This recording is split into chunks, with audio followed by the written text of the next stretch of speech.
بسم اللہ الرحمن الرحیم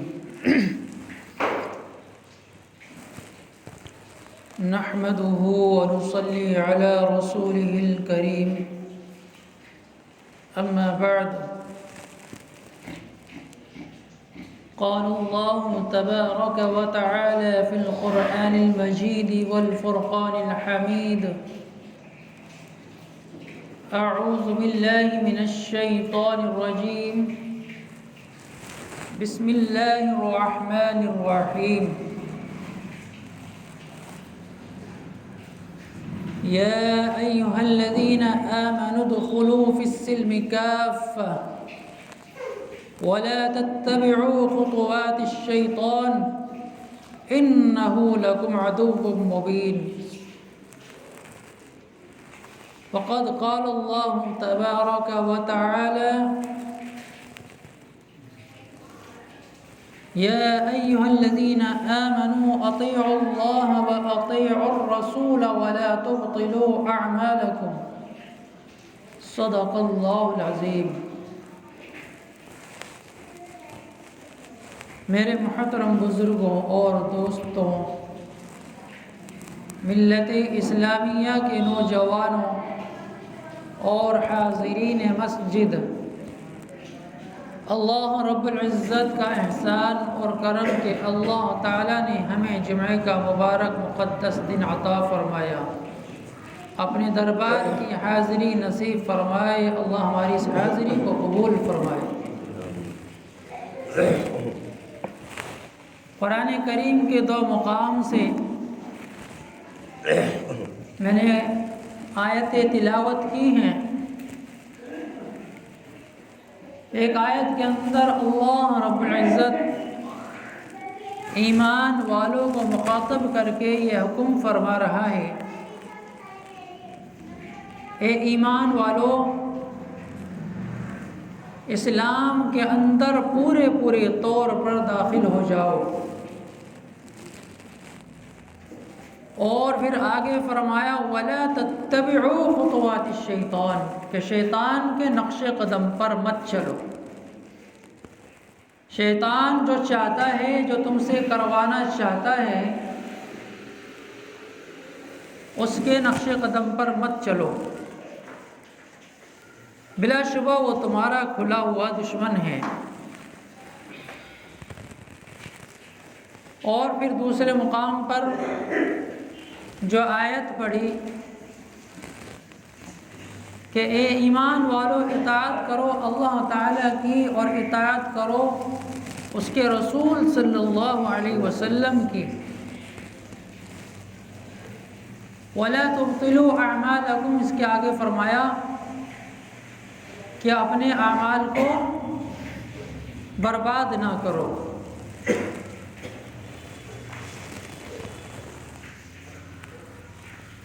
اب ہمیں سب سے پہلے کرنا یہ ہے کہ اللہ تعالیٰ نے جو اسلام کے اندر پورے داخل ہونے کا حکم ہم کو فرمایا کہ ہم اپنی زندگی کا ایک لمحہ، ہم اپنی زندگی کا ایک شعبہ، ایک مشغلہ شریعت اسلامیہ کے مطابق بنا لیں۔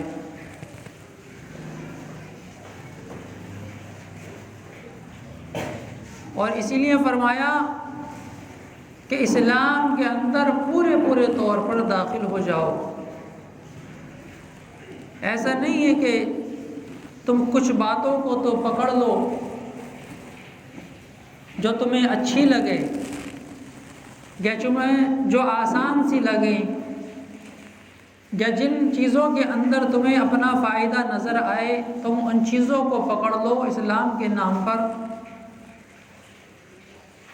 اور کچھ چیزیں جو ہیں وہ چھوڑ دو جو تمہاری مرضی کے خلاف ہوں اور تمہارے عمل کے خلاف ہوں۔ بلکہ فرمایا کہ پورے طور پر داخل ہو جاؤ،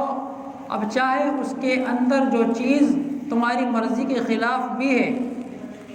کوئی چیز تمہیں اچھی نہیں لگ رہی یا تمہیں دشوار ہے، لیکن اللہ کا حکم سمجھ کر تم اس کام کو انجام دو گے، اس کام کو کرو گے، اور شریعت نے جس شعبے کے اندر تمہیں اور جس مرحلے کے اوپر جس چیز کا پابند بنایا ہے اس چیز پر تم پابندی سے عمل کرو گے تو وہ تمہاری کامیابی کا بہت اچھا ذریعہ ہے۔ آج ہمارے معاشرے کے اندر من مرضی کا دین چل رہا ہے کہ جو چیز ہمیں اچھی لگتی ہے، آسان لگتی ہے، ہم اس کو کر گزرتے ہیں، اور جو چیزیں ہمیں مشکل لگتی ہیں ہم ان سے روگردانی کرتے ہیں، ہم ان سے پیچھے ہٹتے ہیں۔ تو یہ ہماری بہت بڑی کمی کی بات ہے، اور اس میں جو بغیر پڑھے لکھے ہیں یا پڑھے لکھے ہیں یہ چیزیں دونوں کے اندر دیکھنے کو ملتی ہیں۔ ہر انسان اپنے آپ کو ویسے تو دعوے دار سمجھتا ہے، شریعت اسلامیہ کا پابند سمجھتا ہے، لیکن ہر انسان کہیں نہ کہیں کوئی نہ کوئی کمی چھوڑتا ہے۔ اس چیز کا دعویٰ کوئی نہیں کر سکتا اپنی زبان سے، اور کسی کو حق بھی نہیں کہ میں کامل اور مکمل ہوں، لیکن اس کو یہ حکم دیا گیا ہے کہ اپنے آپ کو مکمل کرنے کی کوشش کرو۔ حالانکہ سب سے اعلیٰ ایمان پیغمبروں کا ہوا کرتا ہے، اور اس کے بعد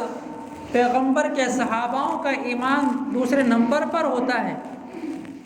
لیکن ان بڑی بڑی ہستیوں نے بھی کبھی اس بات کا دعویٰ نہیں کیا کہ ہمارا ایمان جو ہے وہ کامل اور مکمل ہو چکا، بلکہ یہ جتنے ایمان والے ہوا کرتے تھے، جتنے پختہ ہوا کرتے تھے، جتنے مضبوط ہوا کرتے تھے، اتنے ہی اللہ تعالیٰ سے ڈرنے والے ہوا کرتے تھے۔ یہ اتنے ہی اللہ تعالیٰ سے ڈرنے والے ہوا کرتے تھے۔ بڑے بڑے جلیل القدر صحابی، بڑے بڑے صحابہ اکرام، ان کے واقعات کتابوں کے اندر بڑے بڑے ہیں کہ خوف خدا ان کے اندر کتنا تھا، کتنا وہ اللہ کے عذاب سے اور اللہ کی ناراضگی سے ڈرا کرتے تھے۔ اور ایسے ایسے صحابہ کہ جن کو جنت کے اندر ہی، وہ دنیا کے اندر ہی جنت کی بشارت مل گئی تھی، جن کو اس بات کی بشارت مل گئی دنیا کے اندر ہی کہ اللہ تعالیٰ نے تمہیں بخش دیا، تمہاری مغفرت کر دی، اور تمہیں جو ہے جنت کا حقدار بنا دیا، اور پیغمبر کی زبان سے وہ اپنے بارے میں یہ خبر سن رہے ہیں، اعلان سن رہے ہیں، لیکن اس کے باوجود اللہ تعالیٰ سے پھر بھی ڈر رہے ہیں۔ گناہ کرنے کی تو بات بہت دور کی ہے، وہ نیک عمل کر کے اللہ تعالیٰ سے ڈرتے۔ ہم گناہ کر کے نہیں ڈرتے، ہمارا یہ حال ہے کہ ہم گناہ کرنے کے بعد نہیں ڈرتے، ہمارے دلوں کے اندر ذرا سا خوف طاری نہیں ہوتا۔ اور صحابہ کا یہ حال تھا کہ وہ نیکی کرتے تھے، اور ہم گنہگاروں سے زیادہ وہ ڈرتے تھے کہ کہیں ہمارا یہ عمل جو ہے اللہ کے یہاں نامنظور نہ ہو جائے، غیر مقبول نہ ہو جائے، کہ کہیں کل قیامت کے دن ہمارا یہ عمل ہمارے منہ پر پھینک کر واپس نہ مار دیا جائے۔ کہ صحابہ کے ایمان کا حال تھا، ان کے خوف کا حال تھا۔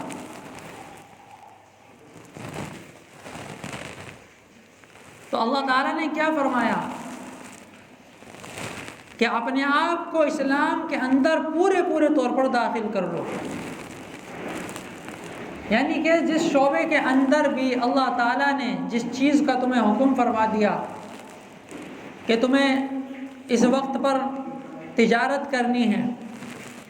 تمہیں اس وقت پر عبادت کرنی ہے، تمہیں اس وقت پر زکوٰۃ ادا کرنی ہے، جب تمہارے پاس اتنی مالیت ہو جائے تو تمہیں حج ادا کرنا ہے، تمہارے پاس اتنی مالیت ہو جائے تو تمہیں قربانی کرنی ہے، تمہارے سامنے کوئی ضرورت مند آ جائے اور تم اس چیز کی طاقت رکھتے ہو کہ تم اس کی ضرورت کو پورا کر سکتے ہو، تمہیں اس کی ضرورت کو پورا کرنا ہے۔ تمہارے سامنے کوئی بد اخلاقی کا معاملہ آتا ہے تو تمہیں خوش اخلاقی سے پیش آنا ہے۔ تمہارے سامنے کوئی غیر معقول بات ہو جائے تو تمہیں اللہ کے نبی صلی اللہ علیہ وسلم کے طریقے کے مطابق اس کا سدھار کرنا ہے۔ یعنی کہ ہر شعبے کے اندر تمہیں ماں باپ کے حقوق کس طریقے سے ادا کرنے ہیں، تمہیں بچوں کے حقوق کس طریقے سے ادا کرنے ہیں، تمہیں بیوی کے حقوق کس طریقے سے ادا کرنے ہیں۔ ماں باپ کے چکر میں بیوی کے حق کو نہ مارنا، بیوی کے چکر میں ماں باپ پر ظلم نہ کرنا،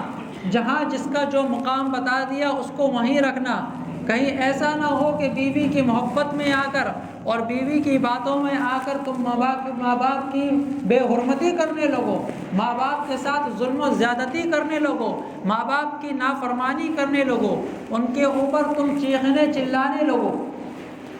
اور ان کی جو ضروریات ہیں جو تمہارے ذمے ہیں تم ان سے آنکھیں میچ لو۔ جو تم ان پر کچھ خرچ کرتے ہو بیوی کے بہکانے سے کہیں تم اس خرچ کو نہ روک لو۔ اور پھر دوسری طرف بھی بتلا دیا کہ کہیں ماں کے چکر میں یا بہنوں کے چکر میں آ کے بیوی کے ساتھ نہ حق تلفی مت کرنا۔ بیوی کا جو حق ہے اس کو پورا ادا کرنا، اس کی جو ضروریات ہیں اس کو ادا کرنا، بچوں کا جو حق ہے اس کو ادا کرنا۔ یعنی کہ جہاں جو جس کا حق ہے شریعت نے ہر چیز کو بالکل واضح طور پر کھول کر فرما دیا۔ آج ہمارے معاشرے میں کیا دیکھا جاتا ہے؟ عام طور سے مرد جو ہے وہ ایک کا ہی ہو جاتا ہے، یا تو ہو جاتا ہے بیوی کا اور ماں باپ پہ بہن بھائیوں پہ ظلم کرتا ہے، یا پھر ہو جاتا ہے بالکل گھر والوں کا اور ان کے بہکاوے میں آ کر بیوی پر ظلم کرتا ہے۔ تو یہ سب کیوں ہوتا ہے کہ ہم نے شریعت اسلامیہ کے قانون کو نہ تو سیکھا ہے، نہ سنا ہے، نہ پڑھا ہے۔ تو ہم کیا کرتے ہیں، ہمیں کچھ پتہ نہیں،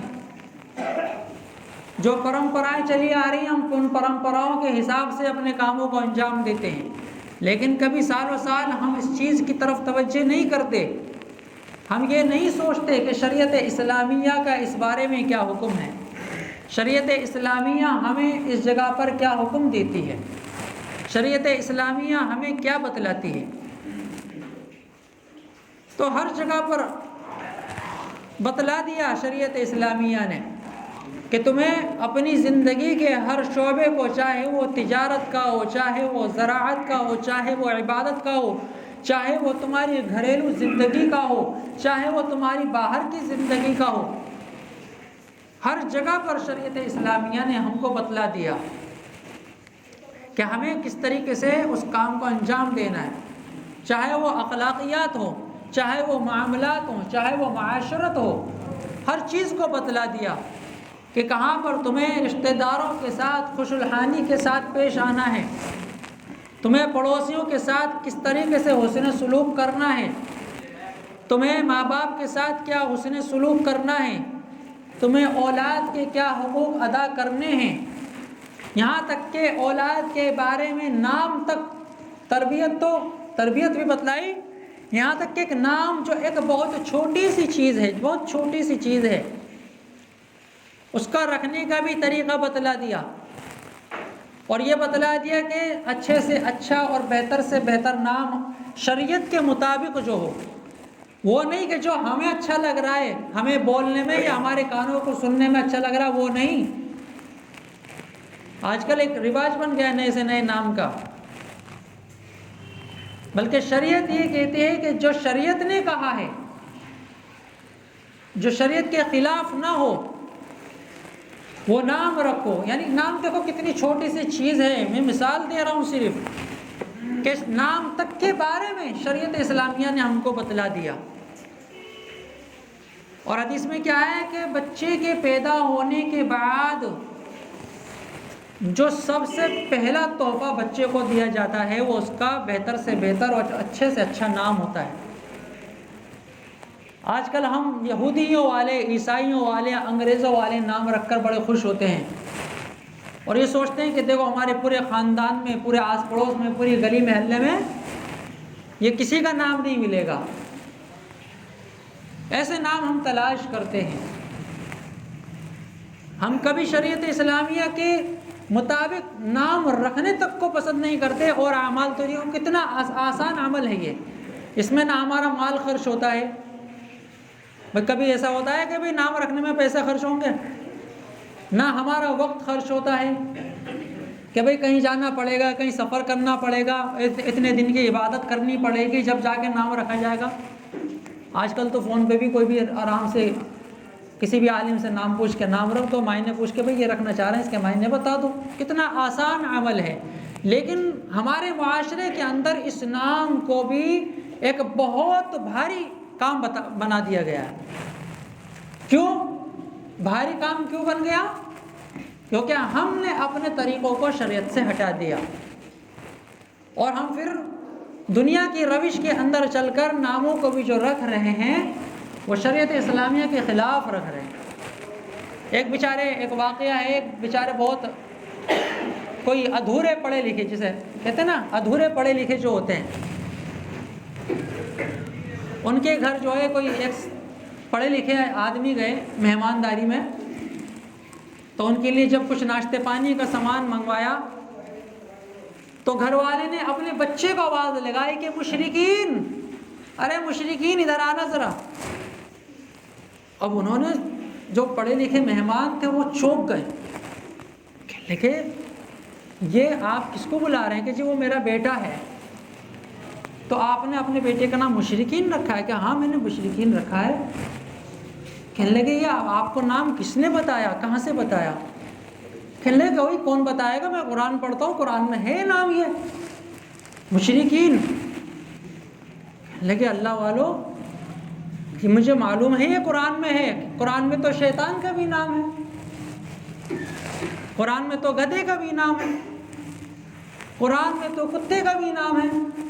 تو اس کا مطلب یہ ہے کہ آپ قرآن میں سے کچھ بھی لفظ اٹھا کر جس کو آپ جانتے بھی نہیں، جس کے معنی آپ جانتے بھی نہیں، کیا آپ اس کا نام رکھ لو گے اپنے بچے کا؟ آپ کو اگر معلوم نہیں تھا کہ اس کا معنی کیا ہے، کسی عالم سے پوچھ تو لیتے۔ کہنے لگے مشرکین تو وہ لوگ ہیں کہ جن کی بخشش ہی نہیں ہوگی کل قیامت کے دن، شرک کرنے والے اللہ کی ذات کے اندر، اور اس شرک سے بڑا گناہ تو دنیا کے اندر کوئی ہے ہی نہیں۔ انہیں سمجھایا تو جب انہیں پتہ لگا کہ ہم نے غلط نام رکھ رکھا ہے۔ تو آج ہمارے معاشرے کا کچھ اسی طریقے کا حال ہے۔ یہ ضروری نہیں ہے کہ وہ قرآن سے ہی کوئی غلط نام اٹھا کر رکھتے ہیں، وہ کہیں سے بھی یہودیوں کے، عیسائیوں کے، انگریزوں کے کوئی بھی نام لے کر وہ بچوں کے نام رکھ دیتے ہیں۔ تو جو آیت میں نے پڑھی یا ایھا الذین آمنوا ادخلوا فی السلم کافہ، کہ ایمان کے اندر پورے طور پر داخل ہو جاؤ اسلام کے اندر، تو یعنی کہ اپنا ہر عمل، چاہے وہ چھوٹے سے چھوٹا عمل کیوں نہ ہو، چاہے وہ بچے کا نام کیوں نہ رکھنا ہو، یہ سب سے بہت آسان عمل بتا دیا کہ چاہے وہ بچے کا نام کیوں نہ رکھنا ہو، اس کو بھی آپ شریعت اسلامیہ کے مطابق رکھیے، اور اپنی زندگی کا ہر لمحہ، ہر شعبہ اللہ کے نبی صلی اللہ علیہ وسلم کی تعلیمات کے مطابق بنائیے، اور اس پر پورے طور پر عمل کرنے کی کوشش کیجیے۔ اللہ تعالیٰ نے کہا ہے کہ پورے طور پر اسلام کے اندر داخل ہو جاؤ، تو ہم اگر پوری زندگی اپنی کوشش کرتے رہے کہ ہم اپنی پوری زندگی کو اللہ کے اس حکم کے مطابق بنا لیں، لیکن پھر بھی ہم نہ بنا پائے اور ہماری زندگی کی عمر ختم ہو گئی، لیکن ہم اس کوشش کے اندر مریں گے کہ ہم اپنی پوری زندگی کو اللہ کے اس مرضی کے مطابق، اپنے اسلام کے مطابق بنانے والے بن جائیں، تو انشاءاللہ اگر ہم دنیا کے اندر اس کو اپنی عمر کے اور اپنی زندگی کے اندر پورا نہ کر سکے، تو کل قیامت کے دن ہماری کوشش کی وجہ سے اللہ تعالیٰ ہمیں کامل اور مکمل اسلام والا کل قیامت کے دن اٹھائے گا۔